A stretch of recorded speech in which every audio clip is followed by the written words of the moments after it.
I've got like nothing to say about love. I feel like that was a distracted card. Really? Do you? I want to know. Do you?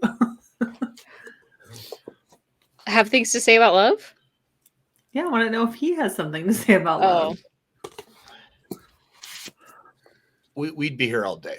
I have so much love for Mrs. Movie. Apparently, she has none. Yeah, what's the secret to a healthy relationship? Watch me together. Growing together in the same direction. Finding ways to reconnect. Understanding. A commitment towards a common goal. Yeah, understanding, perspective. Sometimes it's just about doing their dang dirty dishes and moving on. Some days that's love. I don't know if we want to get into this conversation at all, but lately it's been coming up a lot for me that we're not supposed to be monogamous. And like a lot of the guys that I've been dating have said that they don't believe that they're supposed to be monogamous. So maybe I'm just dating the wrong guys, but yeah. That's an interesting topic of conversation. I think from an anthropological standpoint, men are perhaps not supposed to be monogamous, right? Anthropologically, their whole purpose is to spread their seed and reproduce. Mm-hmm. But we are evolved human beings also. And women specifically, if they're in a heterosexual relationship, require monogamy. From an anthropological standpoint, it's kind of essential for the survival of women and children for monogamy to exist for a female. I think from an anthropological standpoint. I think from a cultural standpoint, cultural and societal standpoint, women have been suppressed and oppressed and held back for far too long to even have a choice about whether they want to be in anything other than a monogamous relationship. So you think societally we feel we have to be in a monogamous relationship? There has been no other choice.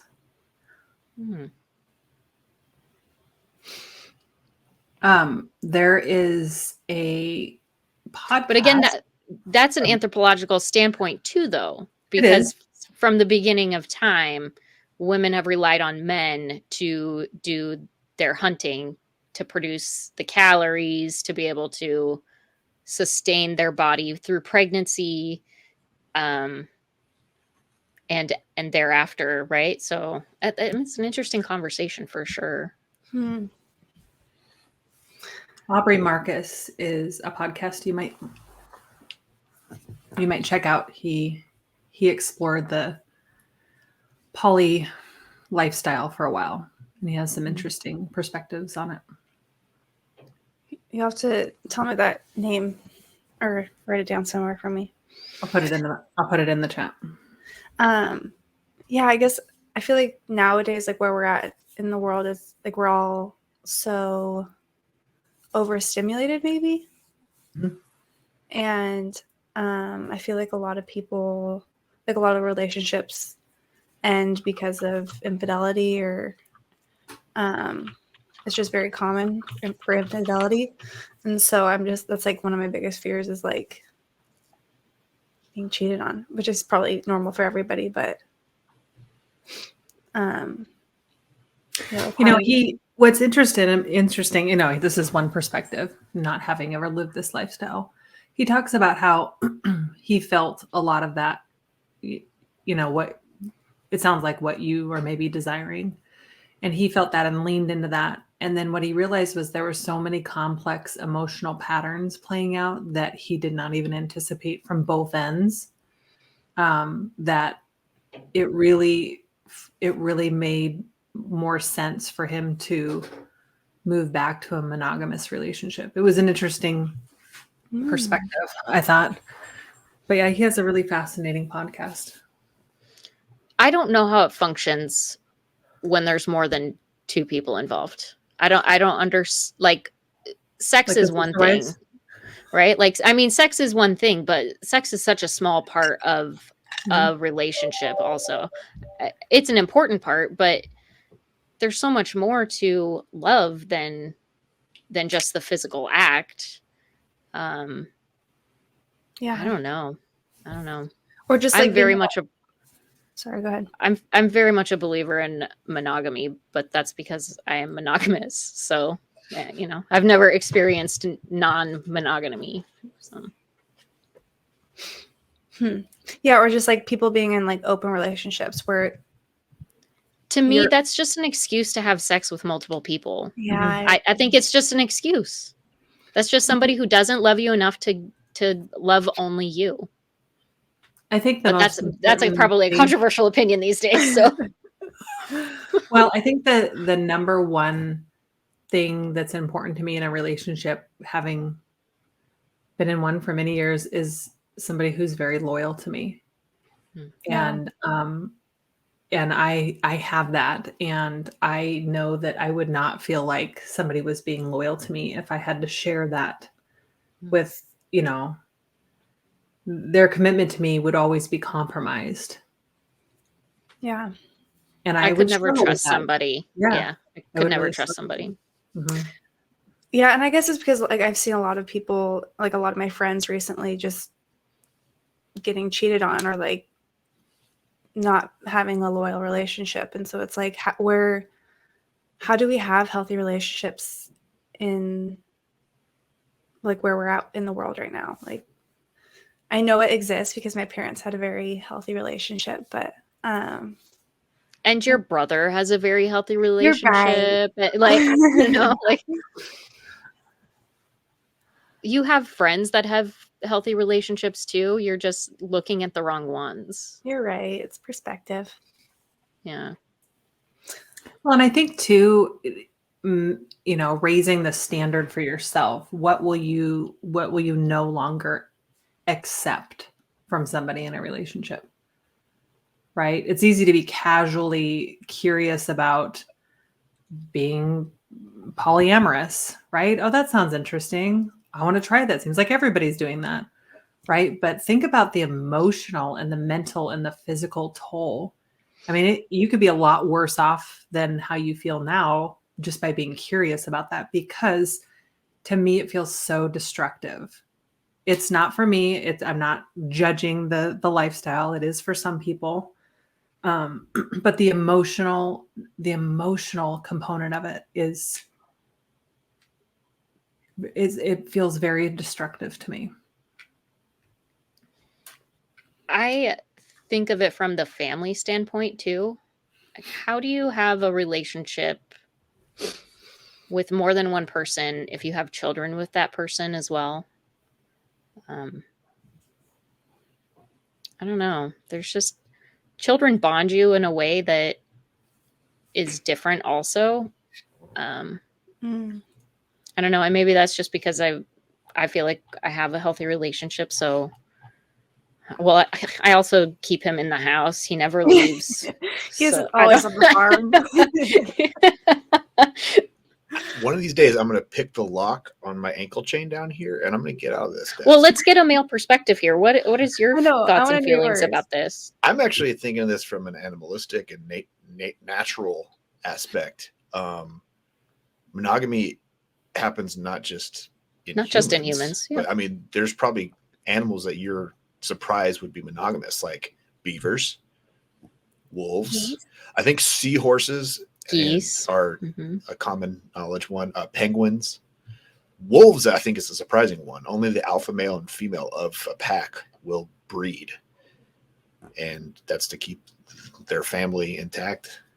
None of the other members of the pack, unless they go off on their own and form their own pack, find a partner. Also, in other primates like gibbons, monogamy is the only thing they do. And barn owls, bald eagles, majestic creatures, they can be monogamous, so can man. You're right. I like that, Irk. You're not dating ugly enough guys, is what it comes down to, right? Like, I'm just kidding. It just seems like a total cop out to me. Like, oh, I don't believe in monogamy. Bullshit. You just want to have the freedom to have sex with multiple women at a time. I don't understand that, because having sex with one woman can give you everything that you need as well. You're just choosing for it to not. So I want to jump into the comments here. Diluted Reality says, a lot of red pill manosphere podcasts explain how high achieving alpha men generally behave and or expect from a woman. And goes on to say, almost any man will cheat given the option. Men at the top have plenty of options because there's less of them and more attractive women. The average dude doesn't have options, so they cheat but lie. I don't agree. But I don't know that I agree either. I mean, I imagine that the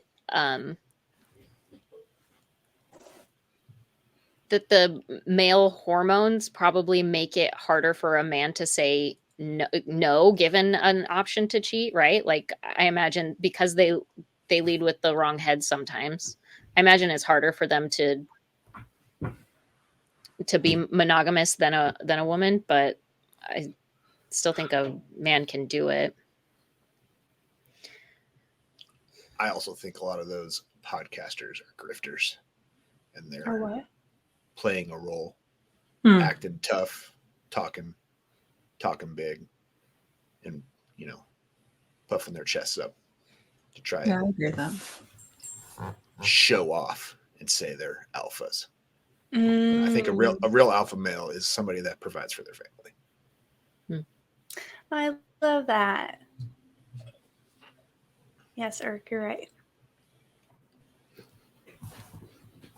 I mean, that's what you want in a partner, though, is it not? If you want kids, which I assume at some point in time you'll want a family. And with that family, you would want somebody who supports you in everything that you do, ideally contributing to the family in some sort of way. And I just don't think you get that from a non-monogamous relationship.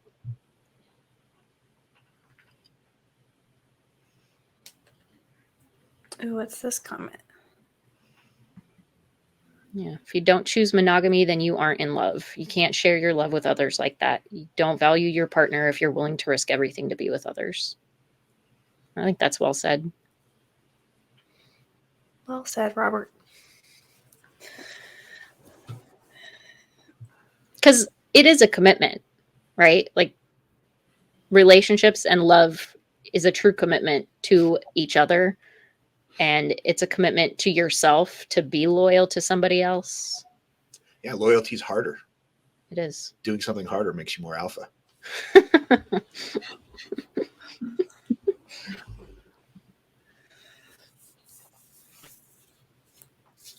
All right, so there's help for an alpha man that's loyal. If you want to cheat, you will. If you don't want to cheat, you won't. Simple. It's a decision we all make, isn't it? I think it comes back to your values, right? I think we can get sucked into this lifestyle like, oh, I think, polyamory is really interesting, or, doing ayahuasca is so interesting. And, oh, I'm going to, do all of these really out there things because they're trending and it's cool and great. No judgment. I just think it's always important to come back to, what do you value? What do you value? Right. And when you're exploring what's important to you, sometimes you drift a little bit, and that's okay too. But rooting back to what's really, where do your values lie? Mm-hmm. I think you'll always be able to return to a place that supports your truth. Right? Cheating is that a value statement for you, to cheat? maybe you value having multiple sex partners. I guess that could be a thing. Just don't see that person truly experiencing love. It seems like an experience of lust multiple times. But. Yeah. Like this comment I actually really like. It's true. Oh wait, that's a new one, but we'll go back to that one. What's even the point of having a relationship if it's not monogamous? You're right. Like a relationship is a choice that you want to be with one person.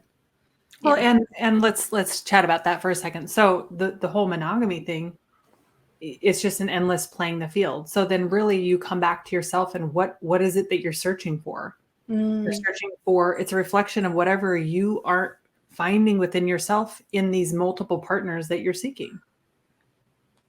It always can come back to yourself, or what unresolved wounds or unresolved things that you haven't worked through, right?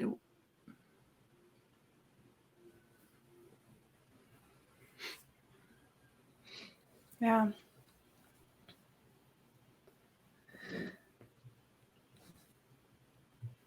Want to pull up the next one?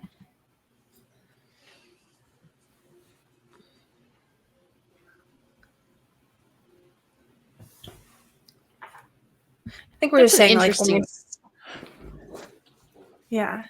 It's an interesting statement. I mean, anthropologically, this would be factual.